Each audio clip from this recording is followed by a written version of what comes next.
मैं डॉक्टर मनीराम मीणा, सहायक आचार्य समाजशास्त्र, SME government PG college Indore द्वारा आप सभी छात्रों का हार्दिक स्वागत और अभिनंदन करता हूं एवं यूट्यूब पर देखने वाले सभी विद्वान साथियों का तहे दिल से हार्दिक स्वागत, अभिनंदन और प्रणाम करता हूं। हमने पिछले वीडियो व्याख्यान में आपको मृदा प्रदूषण के कारण के बारे में बताया था। उसी कड़ी में आगे बढ़ते हुए आज का हमारा टॉपिक है मृदा प्रदूषण के दुष्प्रभाव एवं नियंत्रण के उपाय, जो अनेक समाजशास्त्रियों, मानव शास्त्रियों, भौगोलिक शास्त्रियों एवं पर्यावरणविदों ने निम्न प्रकार से बताया है। पृथ्वी के ऊपरी सतह के पदार्थ के विघटन का परिवर्तित रूप मृदा कहलाता है। मृदा विभिन्न मिट्टियों से मिलकर बनती है। इसके भौतिक, रासायनिक तथा जैविक गुण होते हैं, जिनके कारण मृदा प्रदूषण के से अनेक दुष्प्रभाव देखने को मिलते हैं, जैसे बीमारियों में वृद्धि, महामारियां फैलना, मृदा की उत्पादन शक्ति का ह्रास होना आदि। ऐसे बहुत सारे कारण हैं जिनसे अनेक प्रकार के दुष्प्रभाव देखने को मिलते हैं। मृदा प्रदूषण के जो दुष्प्रभाव हैं वो इस प्रकार से हैं, जो निम्नलिखित हैं।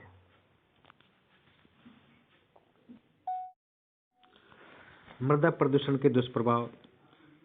मृदा प्रदूषण के अनेक दुष्प्रभाव हैं, जैसे बीमारियों में वृद्धि, महामारियां फैलना, मृदा की उत्पादन शक्ति का ह्रास आदि हैं, जो निम्नलिखित प्रकार से हैं। नंबर 1, समाज के लोगों के मल का निक्षेपण तथा निष्कासन व्यवस्थित तरीकों से नहीं होने के कारण वातावरण प्रदूषित होने के साथ साथ जन स्वास्थ्य के लिए एक गंभीर खतरा उत्पन्न हो जाता है। इस मृदा प्रदूषण के कारण अनेक बीमारियां जैसे पेचिश, हैजा, अंत्रशोथ, टाइफाइड, मलेरिया जैसे अनेक रोग फैल जाते हैं, जो कई बार महामारी का रूप धारण कर लेते हैं।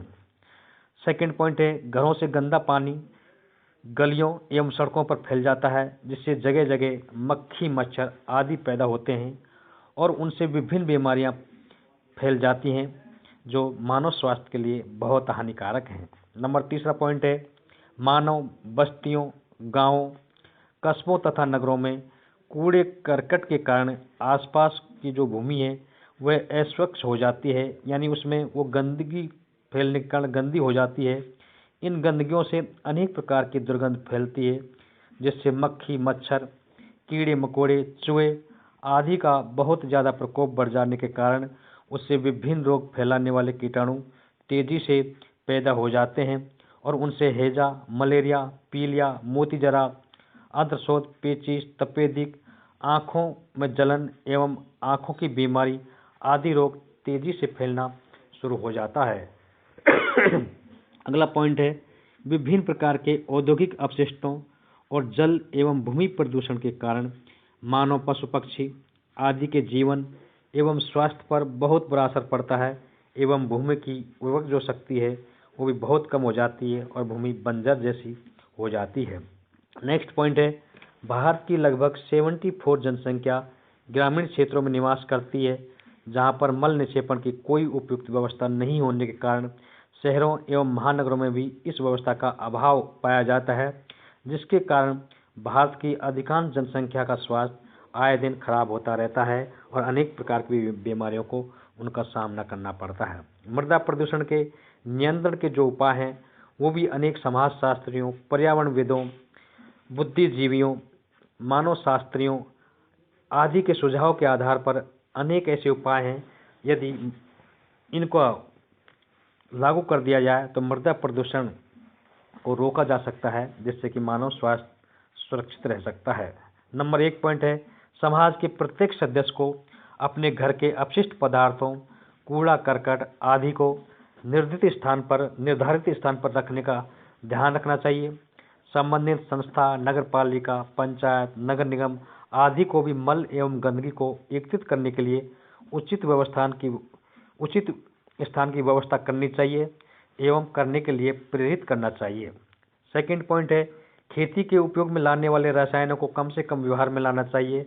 जहाँ तक संभव हो कृत्रिम उर्वरक एवं खादों के स्थान पर परंपरागत गोबर खाद का प्रयोग करना चाहिए तथा फसलों पर जो विषैली दवा हैं उनके प्रयोग को भी यानी कानूनन प्रतिबंध तो लगाना तो आसान नहीं है, क्योंकि उत्पादन क्षमता उससे कम हो सकती है, लेकिन जहाँ तक हो सके वैसी विषैली दवाओं का कम से कम प्रयोग करना चाहिए। नेक्स्ट पॉइंट है, भूमि को कटाव से रोकने के लिए वनों के विनाश के पर प्रतिबंध लगाना चाहिए एवं पेड़ अधिक से अधिक लगाने चाहिए एवं वनों के क्षेत्रों को विकास की उचित व्यवस्था करनी चाहिए, जिससे कि पर्यावरण स्वच्छ रह सके। मृदा संरक्षण के लिए सभी उपाय करने के लिए बाढ़ नियंत्रण की योजना भी बनानी चाहिए एवं नागरिकों को मृदा की सुरक्षा एवं पृथ्वी एवं गली मोहल्लों कॉलोनियों को स्वच्छ एवं साफ रखने की शिक्षा देनी चाहिए एवं प्रेरित करना चाहिए। औद्योगिक इकाइयों द्वारा फैले जाने वाले द्रव एवं अपशिष्ट पदार्थों की उचित व्यवस्था करनी चाहिए।